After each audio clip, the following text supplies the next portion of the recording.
Benar Tuhan, di hadirat-Mu bahagia kami sempurna, bahagia kami penuh. Kami memang makhluk jasmani yang memerlukan hal-hal jasmani dan duniawi, tetapi kami juga makhluk rohani, di mana setiap kami membutuhkan Tuhan, kehadiran Tuhan, hadirat Tuhan ada dalam hidup setiap kami. Kelaparan jiwa kami adalah kelaparan, bukan tentang kelaparan makan minum secara jasmani. Terlebih kami lapar akan kebenaran-Mu, akan cinta-Mu, akan kehadiran-Mu. Itu sebabnya Tuhan, biar sore hari ini jam yang secara khusus kami dedikasikan untuk Tuhan berkarya, baik lewat pujian maupun lewat pemberitaan firman. Biar Tuhan berbicara, menuntut, memuaskan, bahkan menegur setiap kami. Layakkan kami mendengar kebenaran firman-Mu Tuhan. Urapi setiap kami tanpa terkecuali hamba-Mu. Biar setiap umat Tuhan yang siap mendengar firman Tuhan, sama-sama katakan amin.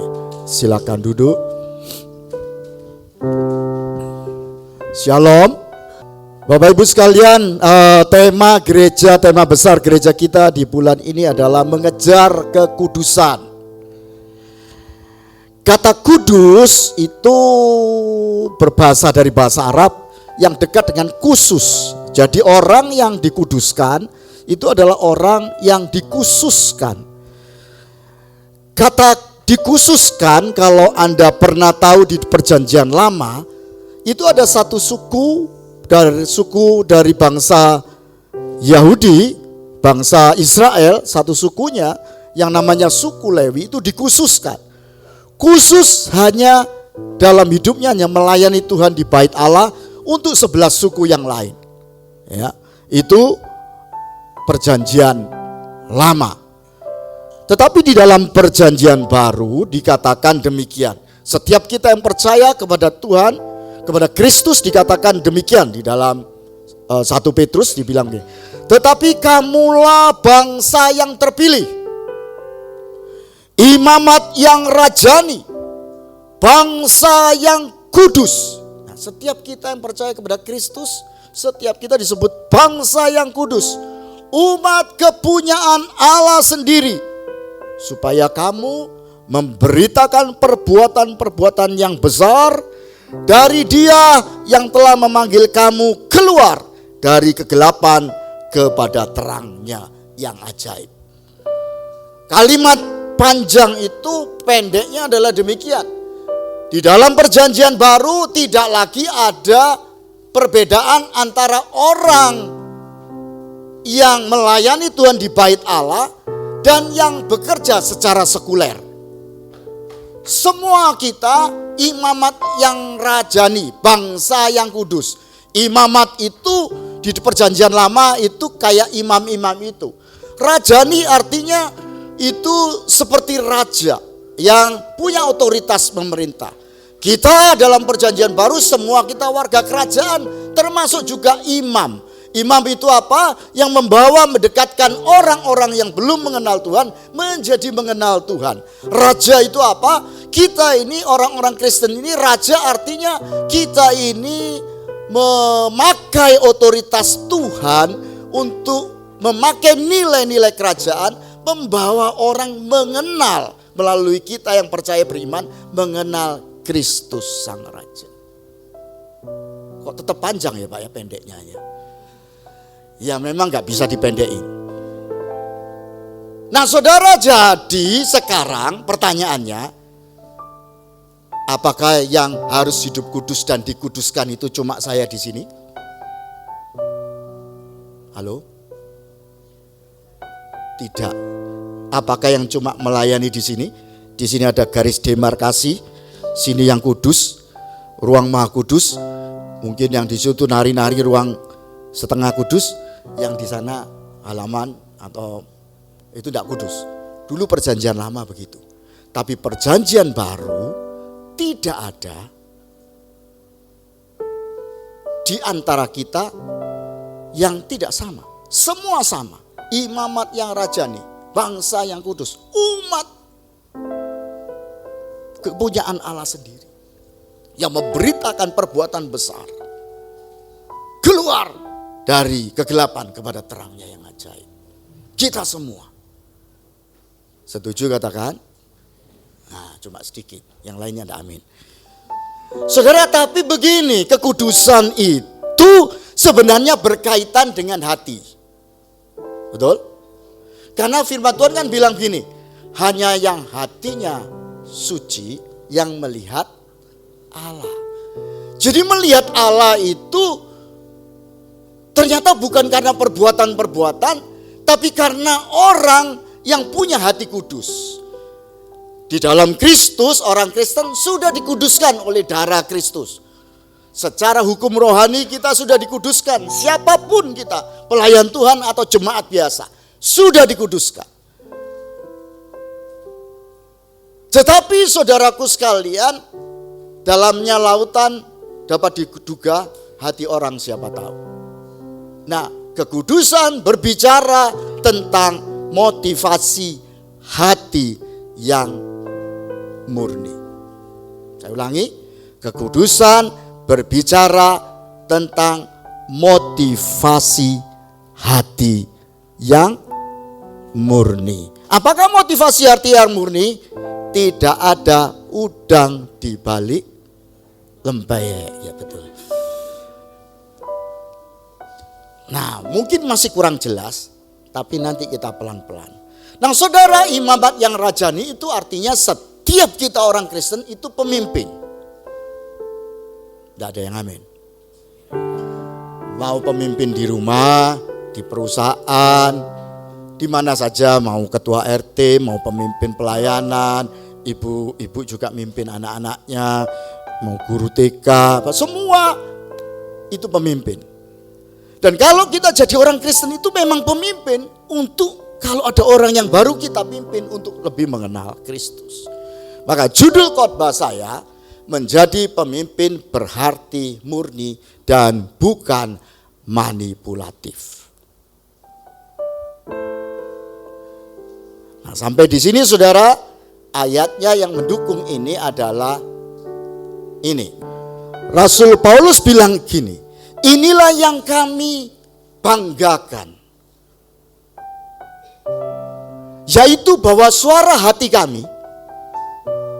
Jadi kekudusan itu adalah motif hati. Memberi kesaksian kepada kami. Loh, yang ngerti saya sendiri. Suara hati kami memberi kesaksian kepada kami bahwa hidup kami di dunia ini, khususnya dengan hubungan dengan orang lain, khususnya dalam hubungan kami dengan kamu, dengan orang lain, dikuasai oleh apa?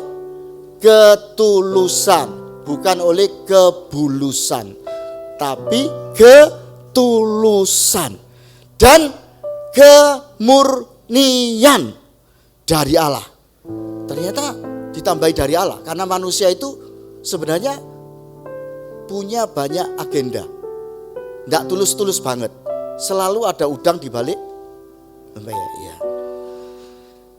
Dikatakan bukan oleh hikmat dunia, tetapi oleh kekuatan kasih karunia Allah. Jadi hanya kasih karunia Allah, merasakan cinta Tuhan, baru kita bisa tulus, baru kita bisa murni. Kalau enggak, walaupun kamu bilang aku cinta kamu, preketek, cintanya pasti bermotif. Maka Gomblo bilang, kalau lagi cinta itu tai kucing, iya. Kalau cinta melekat, tai kucing, rasa coklat.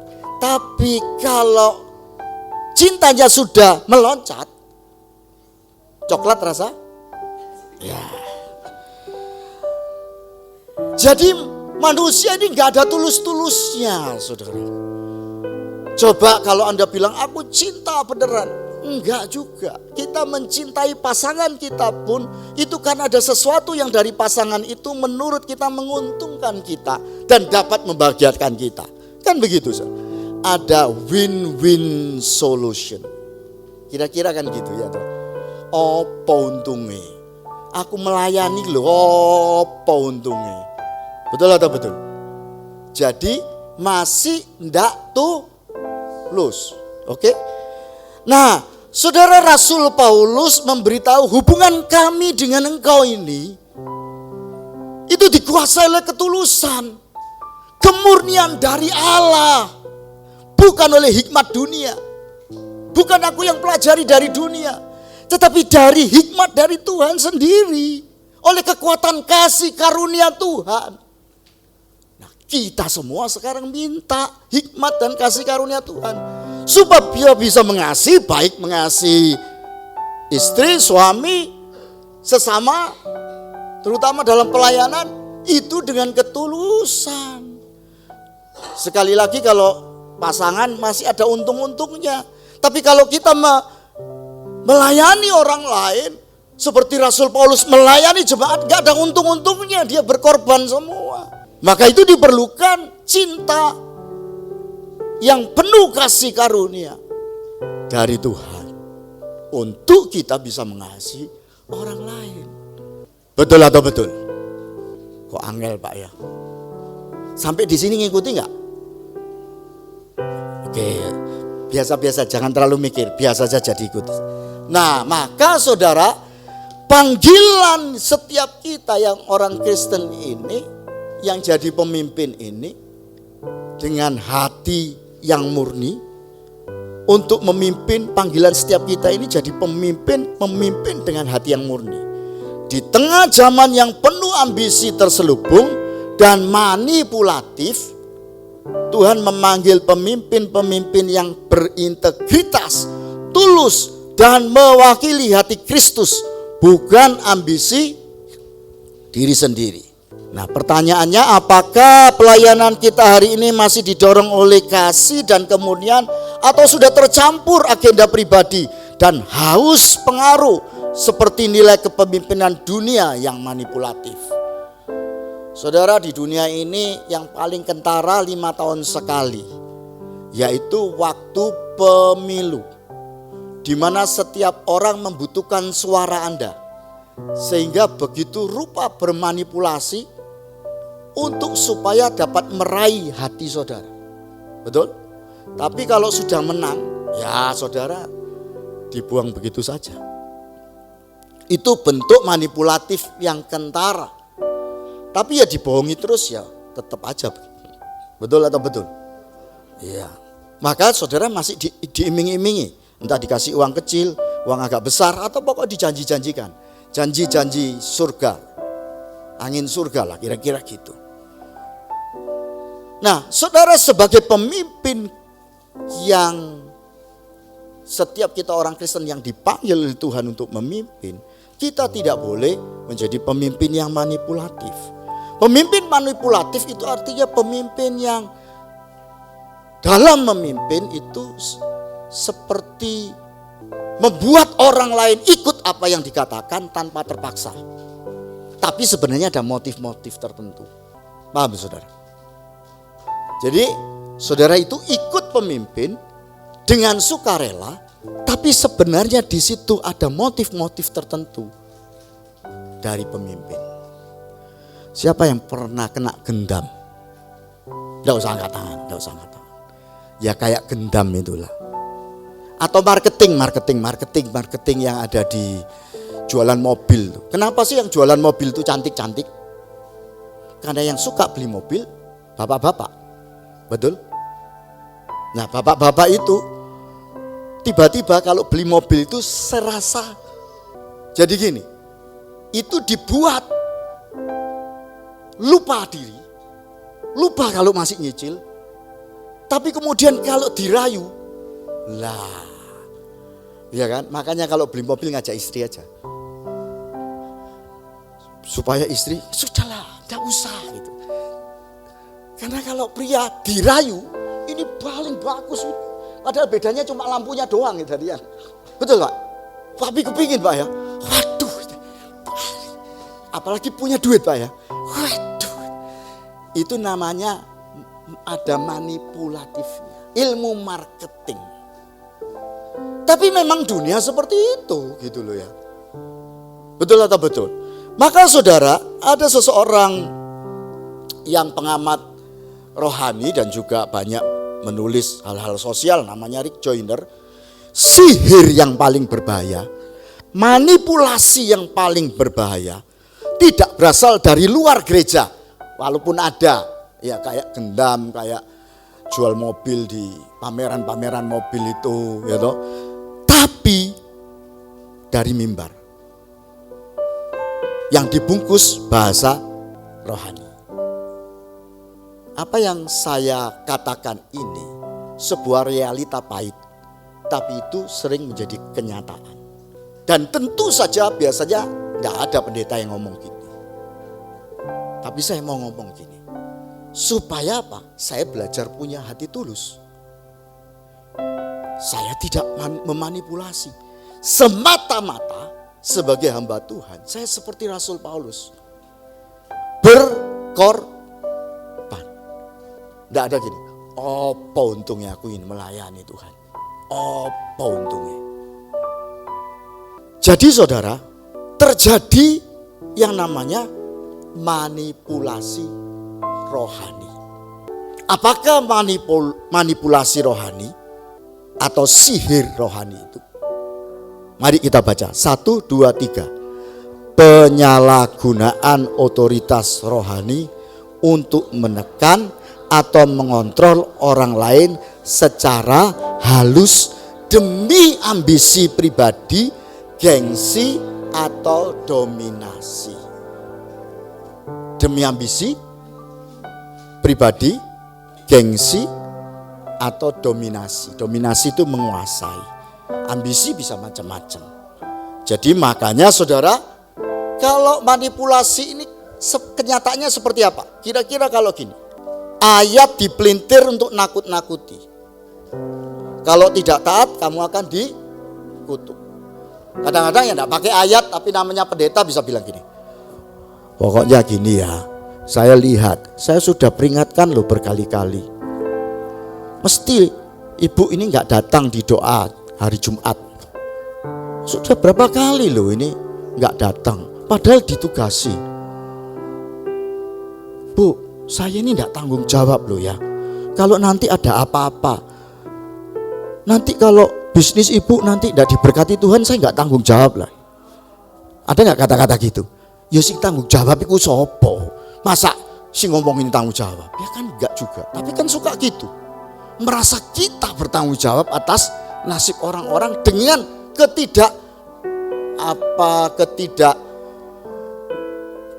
ketidaksetiaan melayani. Kan bukan kita yang, kita tidak perlu begitu sebagai hamba Tuhan.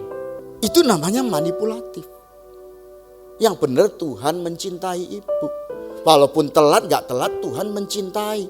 Tapi akan lebih baik kalau ibu tidak telat. Betul atau betul? Jemaat dibuat merasa bersalah agar tidak berani kalau berhenti melayani. Ini untuk yang pelayan-pelayan Tuhan. Dikumpulkan khusus. Lalu di wejangan. Kasih ayat-ayat yang membuat kemudian iya terus bener ya. Betul, saya makanya kemarin itu terjadi begini gara-gara saya diberi rasa bersalah. Betul? Lalu pemimpin, ini ke arah pemimpinnya. Pemimpin menolak dikoreksi. Kamu tidak bisa menegur hamba Tuhan yang diurapi. Yang suka makan urap-urap lagi. Tidak bisa. Di dunia sana lo ngerti, wong podo mangan segone kok. Iya toh, sama-sama diurapi, semua kan diurapi. Masa hamba Tuhan itu diurapi? Enggak, Anda dibohongi. Kita memperoleh kuasa pengurapan yang sama tanda kutip, yaitu kuasa kebangkitan Kristus. Di mana ketika kita percaya dan beriman kepada kuasa kebangkitan Kristus, kuasa pengampunan dosa, itu pengurapan yang sama, kuasa Roh Kudus yang sama ada dalam hidup setiap kita. Amin. Tidak ada yang pendeta A itu lebih ini, pendeta B lebih ini, enggak, sama. Semua itu nilainya sama. Lalu kemudian pemimpin ikut mengatur hal yang pribadi jemaat. Ya kalau Anda putus jodoh didoakan oke. Tapi kalau kemudian jodohnya dipilih-pilihkan salah. Yang milih harus jemaatnya sendiri. Kalau dikenalkan masih boleh, tapi tetap yang mutusi siapa? Iya. Jangan semua diatur, pindah kerjaan juga diatur, semua diatur. Kita menjadi Tuhan. Hamba Tuhan ini menjadi Tuhan bagi orang-orang. Salah itu. Di tempat lain ada malah hamba Tuhannya yang kemudian jodoh-jodohin dirinya sendiri karena bujang dan terus. Di tempat lain tapi. Ya. Jadi saudara, ini yang terjadi. Manipulasi rohani. Nah, kita harus gereja yang sehat, harus tidak terjadi sebuah kehidupan manipulasi rohani. Ini bukan hanya pemimpin gereja loh saudara. Pemimpin doa, pemimpin komsel, ini sering punya kecenderungan yang salah, yaitu mau menjadi penguasa secara spiritual kepada orang-orangnya. Sehingga apapun orang-orangnya yang dibawanya itu yang dikatakan adik rohani atau anak rohani, sepertinya gak bisa bergerak apa-apa tanpa restu daripada pemimpin. Ini salah. Bukan berarti gak boleh minta saran, bukan berarti. Tapi kalau sampai ketergantungan sedemikian rupa, kira-kira besok kalau saya mau ke Surabaya baju apa yang bagusnya? Besok kalau saya menghadap wawancara kerja didoakan pendetanya, kamu bagusnya baju ini. Gak sampai segitu-gitunya juga kan. Tapi ada banyak orang yang kemudian punya pergantungan yang luar biasa. Maka terjadi hal yang berbahaya. Pertama, terjadi merusak kemurnian mimbar. Perhatikan 2 Korintus 2 ayat 17. Kita baca bersama-sama. 1, 2, 3. Sebab kami tidak sama dengan banyak orang lain yang mencari keuntungan dari firman Allah. Sebaliknya dalam Kristus kami berbicara sebagai mana mestinya dengan maksud-maksud murni atas perintah Allah dan di hadapannya. Perhatikan, kami tidak sama dengan banyak orang lain. Berarti kami atau Rasul Paulus dan timnya itu dikhususkan. Tidak sama dengan yang lain. Dikhususkan. Tidak samanya apa? Tidak mencari keuntungan dari firman Allah. Kalau dari dagang boleh, dari firman Allah enggak boleh. Satu saat saya ini mau jual properti saya di sebuah tempat di Bogor, di Sentul sana. Lalu adik saya yang tinggal di sana, daerah sana memberitahu, itu pasti dibeli oleh sebelahnya. Loh, sebelahnya itu siapa? Oh, di situ ada rumah doa, ada pendoa di situ. Oh ya? Harganya sih oke-oke saja. Loh, tapi kapan jadinya? Masih dijanjikan. Terus saya bilang gini, kalau gitu carikan yang lain. Kenapa? Kamu tanya, pasti pendoa itu sedang mendoakan usaha seseorang pengusaha yang nanti kalau usahanya berhasil, tendernya berhasil, dia tanda kutip mendapat bagian dan baru beli itu. Ditanya, betul seperti itu. Jadi rasanya pendoa sama pengacara hampir sama ya. Karena saya sudah paham, sudah sering. Selain hamba Tuhan saya ini kan bisnismen, sudah sering ada hamba Tuhan kelas seperti ini. Yang datang ke rumah saya doakan Pak, saya doakan Pak, saya doakan Pak. Bapak punya persoalan apa, saya doakan. Kayaknya, sepertinya, kalau saya berdoa kepada Tuhan itu jauh kalau dia dekat. Gitu enggak sih?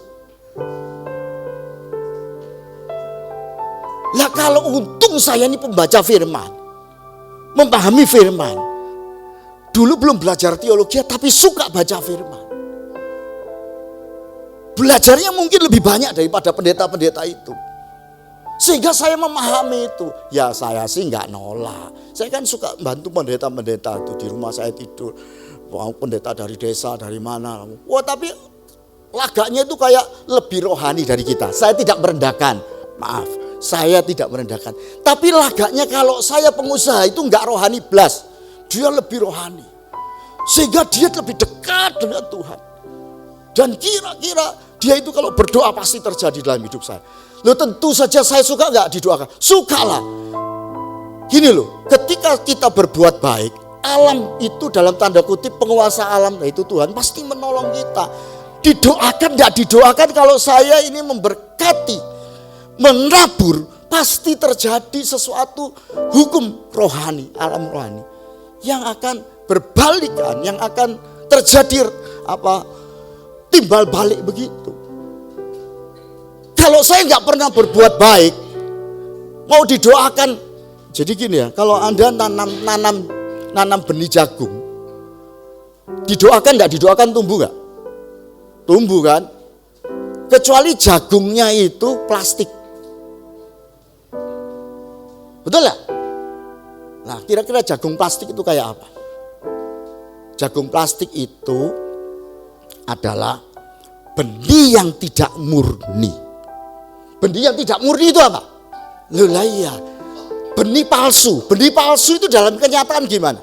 Gini Pak, benih palsu itu ketika Anda mau ngasih, Anda pamer ke orang lain, iku pendeta, iku koncoku sing sugih kayak biro.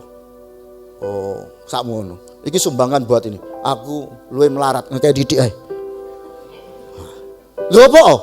Lho iyalah, wis ngono, hukume lak ngono. Terus iki harus diumumkan ini supaya tahu siapa yang. Nah, engkau sudah mendapat upah di ini benih plastik. Bukan benih. Makanya Pak, kok baru sekarang dengar. Makanya Pak, saya sudah memberi kanan kiri kok gak jadi semua. Lah kamu siarkan ke seluruh dunia. Kamu sudah mendapat upahnya di bumi. Wah, kan Tuhan bilang kalau memberi tangan kiri jangan tahu tangan kanan. Kayak tangan ada matanya saja. Itu maksudnya jangan ada orang yang tahu semenengawai. Disakiti orang diem aja, bantu orang ya diam saja. Gusti ora sare, kan gitu. Kata siapa itu? Kata firman Tuhan. Tidak terlelap penjagamu Israel. Tidak terlelap itu tidak tertidur. Kan kita kira tertidur. Sehingga kalau kita sumbang ke siapapun, kita ingin orang lain tahu siapa diri kita. Oke.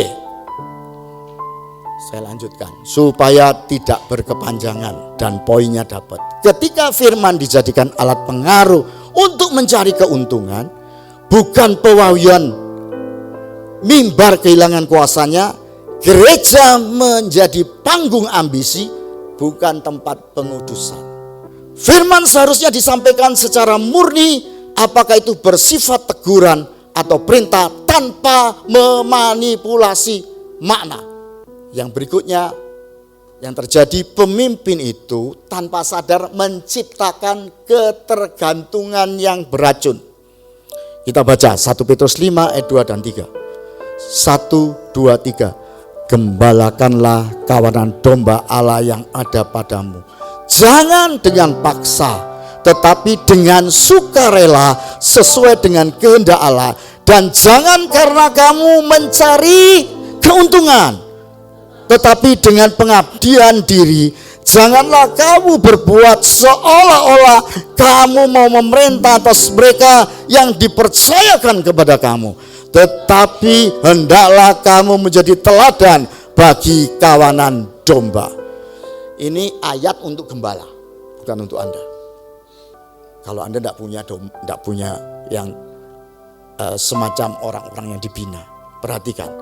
Kembali bilang apa? Tidak boleh mengambil. Padahal aku lah nek dadi angon wedhus, ya tetep entuk susu untuk bulunya kan. Lah ini loh kalau angon menungso tidak boleh mengambil. Lah buat apa? Nah ini Tuhan bilang, seperti aku mengasihi kamu, demikian juga engkau harus mengasihi mereka tanpa pamrih, dengan pengor. Di sini ada yang wis rasido nang gereja, rasido pelayanan. Betul? Perhatikan, tidak boleh dengan paksa, harus dengan sukarela, sesuai dengan kendala, dan jangan mau mencari keuntungan. Tetapi dengan apa? Pengabdian diri, mengabdi, menghamba, kawulo, menghambakan diri. Lalu jangan berbuat seolah-olah kamu mau memerintah atas mereka yang dipercayakan kepada kamu. Seolah-olah mau memerintah itu sebenarnya kan menghimbau, bahasa Ibraninya ya, menghimbau. Seolah-olah menghimbau saja nggak boleh. Ini gimana ini caranya? Gimana caranya supaya orang itu melakukan kebenaran, dia salah, tapi kita tidak boleh memerintah mereka. Tidak boleh kalimat perintah, menghimbau tidak boleh. Tetapi hendaklah kamu menjadi teladan. Kalau memberitahu kepada jemaat untuk tidak terlambat, maka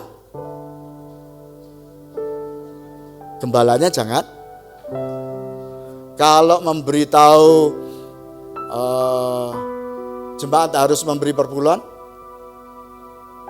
gembalanya harus. Kalau menghendaki jemaatnya melayani lebih aktif lagi, gembalanya juga harus. Kalau gembalanya ngopi-ngopi tok, nggak pernah kemana-mana, di rumah saja, terus santai keluar negeri kemana-mana, terus suruh. Nah, gara-gara ayat ini saya beritahu, sejak 13 atau 14 tahun yang lalu saya menjadi gembala, saya nggak pernah keluar negeri pada musim-musim yang biasanya dulu saya keluar negeri harganya murah. Tamasya maksud saya. Itu Natalan itu libur, itu saya nggak pernah. Karena Natalan itu saya harus ada di gereja. Walaupun banyak yang pergi, di gereja modern kan banyak yang pergi. Saya harus menunjukkan sebagai gembala. Dulu gereja kita itu kan banyak pengusaha, pendetanya banyak pengusaha. 25 Desember itu tidak dirayakan. Dirayakan 13 berapa, 25-nya hilang semua. Di tempat saya harus dirayakan. 25 Desember seluruh dunia merayakan, masa gereja tutup 25. Dan saya harus menyampaikan pesan Tuhan. Nah, memberi teladan. Sukacita enggak saya? Sukacita saja sih. Sukacita itu enggak mesti pergi ke luar negeri, ke Batu, ke Sarangan juga sukacita. Podo ademe. Betul, apalagi dulu waktu anak-anak saya masih belum ngerti luar negeri, sama saja. Dulu kalau tak ajak pelayanan ke mana-mana malah suka. Terus pada waktu mereka masih TK sampai SD, kalau besar jadi apa? Jadi pendeta gitu. Teladan kan, dia sih suka tajak pelayanan ke mana-mana. Jadi saya itu pelayanan Sabtu, saya pergi ke luar kota, Senin, Minggu seperti ini, malam pulang walaupun sampai jam 2, jam 3, jam 4 subuh saya sampai rumah, Senin saya kerja. Nah anak saya ajak, kalau terutama musim-musim liburan sering saya ajak. Waktu kecil jadi pendeta. Terus lama-lama sudah ngerti jadi pendeta itu enggak enak. Sekarang kalau ditanya, jadi apa? Pengusaha apa? Loh kamu kan dulu gitu. Ya kan sama, teladan papa jadi pengusaha.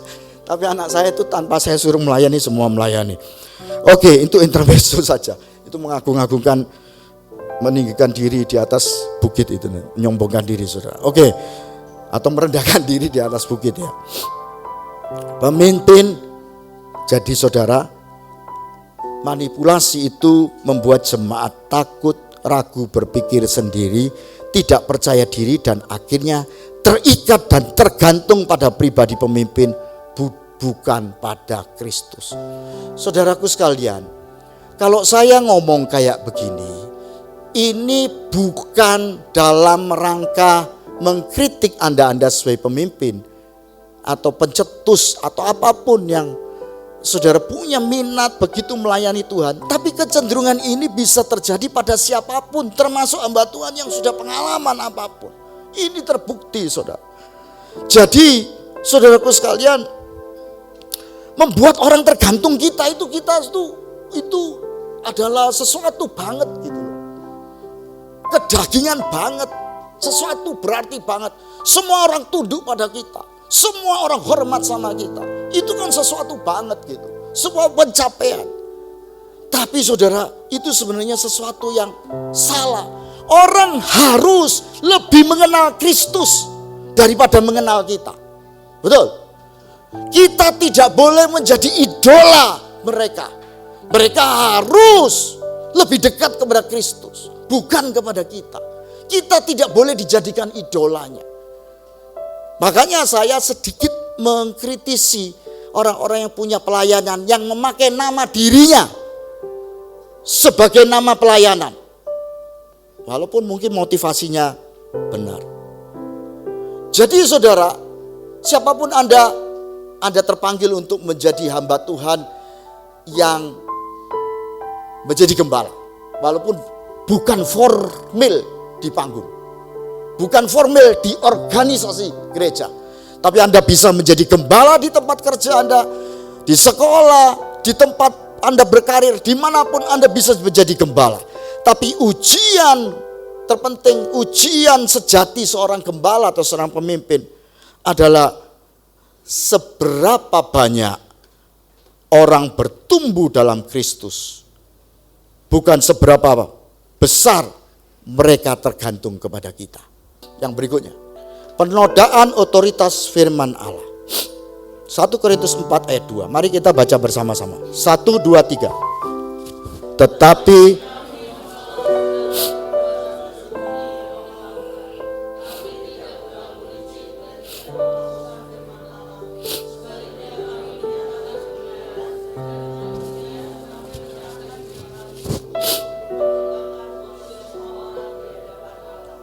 perhatikan saudara, tidak licik itu apa? Tulus. Tidak ada agenda pribadi, itu tulus. Lalu kemudian dikatakan tidak memalsukan firman. Tidak palsu itu apa? Murni, asli. Jadi saudara, Rasul Paulus itu melihat ada orang-orang yang tidak sadar memalsukan firman Allah. Betul? Bisa gak kita terjebak dalam keadaan di mana kemudian kita memakai firman Tuhan, memalsukan firman Tuhan demi diri kita? Bisa gak? Bisa saudara. Sebaliknya kami menyatakan kebenaran, dan dengan demikian kami menyerahkan diri kami untuk dipertimbangkan oleh semua orang di hadapan Allah. Artinya saudara, kita bebas dinilai, dikritisi. Jadi manipulasi adalah bentuk penodaan terhadap otoritas firman sehingga tidak membawa terang. Pemimpin seperti ini terpleset memanipulasi firman demi ambisi pribadi. Seharusnya dalam menyampaikan firman, pemimpin terbuka untuk dinilai, dipertimbangkan oleh pemimpin yang lain atau juga orang lain. Maka itu saudara, setiap pemimpin, kalau Anda juga menjadi pemimpin rohani, pemimpin komsel, pemimpin pelayanan apapun, Anda tidak boleh seorang diri. Anda harus punya teman, kolega yang saling mengkritisi atau saling menjagai atau saling menguatkan satu dengan yang lain. Jadi berikutnya saudara, kita harus mengikuti teladan Kristus yang punya hati membebaskan, bukan mengekang. Kristus itu saudara, walaupun perintahnya jelas, kuat, dan kadang-kadang perintahnya begitu keras, tetapi sebenarnya perintah yang disampaikan Tuhan Yesus itu tidak memaksa. Perhatikan Lukas 9 ayat 23. Katanya kepada mereka semua, setiap orang yang mau mengikut aku. Yang tidak mau ya nggak apa-apa kan? Tidak maksa kan? Setiap orang yang mau mengikut aku. Baru Tuhan Yesus katakan, ia harus menyangkal diri, memikul salibnya setiap hari dan mengikut aku. Yang mau, saya beritahu, yang mau ikut aku itu nggak nyaman-nyaman banget. Apa itu? Menyangkal diri. Menyangkal diri itu apa saudara? Menyangkal diri itu mengatakan tidak. Enggak. Ya betul? Untuk sesuatu yang menyenangkan diri kita. Ikut Tuhan Yesus itu menyangkal diri dengan sesuatu yang menyenangkan diri kita. Contohnya apa? Mengambil keuntungan. Itu kan menguntungkan diri kita. Kita harus menyangkal diri, mengatakan tidak. Untuk hal-hal di mana dalam melayani Tuhan kita memanfaatkan melalui firman Tuhan, mengambil keuntungan pribadi. Betul? Itu kira-kira banyak hal. Tapi contohnya, memikul salib. Memikul salib itu sesuatu kerelaan. Tapi kerelaan atau berkata ya terhadap sesuatu yang berat. Salib kan berat. Tapi kita rela memikul. Itu apa? Berkorban untuk pasangan kita. Berat gak? Waktu pacaran gak berat. Setelah bulan madu lewat, berat. Makanya di dunia ini bilang kalau mau tahu neraka dunia, menikahlah. Tapi kalau mau tahu surga dunia, menikahlah juga. Tapi kebanyakan tiba-tiba kok jadi neraka semua, kan gitu kan. Karena gak punya prinsip ini. Berkorban untuk pasangan. Mencintai karena mencintai, bukan karena yang lain. Kalau karena yang lain, ketika ada yang lebih glowing, ketika ada yang lebih kaya, yang lebih gagah, maka muncullah sebuah kata-kata, kalau ada uang abang sayang, tidak ada uang, tidak ada uang, karena saya berhak bahagia. Saya sudah 5 tahun, rumahnya masih kontrakan terus. Pacar saya yang saya nggak jadi batal itu dengan kamu karena kalah ganteng dia tongos, tapi dia lah salah siapa milih? Loh dulu kamu begitu manis, dia bilang, sayang, hanya satu-satunya engkau yang ada di dalam hidupku. Aku memilih engkau karena hanya satu-satunya, aku tidak punya apa-apa, tapi engkau lah satu-satunya dalam hidupku. Oh so sweet. Dia memang gak punya apa-apa saudara. Dan satu-satunya miliknya ya cuma engkau. Dan dia tidak mau kerja apa-apa, males. Karena engkau begitu mencintai dia waktu itu. Terpukau, termanipulasi. Nah kalau sudah itu gimana? Maka kalau, nah ini sesi yang lain. Kalau lagi pacaran buka mata lebar-lebar. Kalau sudah menikah tutup mata. Jangan tolak-toleh. Sudah kejadian. Oke? Maka saudara, bagaimana kita bisa mengasihi pasangan kita di mana kita sudah berjanji seperti Kristus kepada jemaat? Ya sudah, jalani hidup itu, minta kasih karunia Allah, minta kekuatan kuasa Tuhan, nanti kau pasti diberkati untuk bisa berkorban. Akhirnya kau diberkati juga dalam segala hal untuk memahami pasanganmu yang tidak terpahami. Halo? Ada yang sudah mulai putus asa, tidak terpahami pasanganku?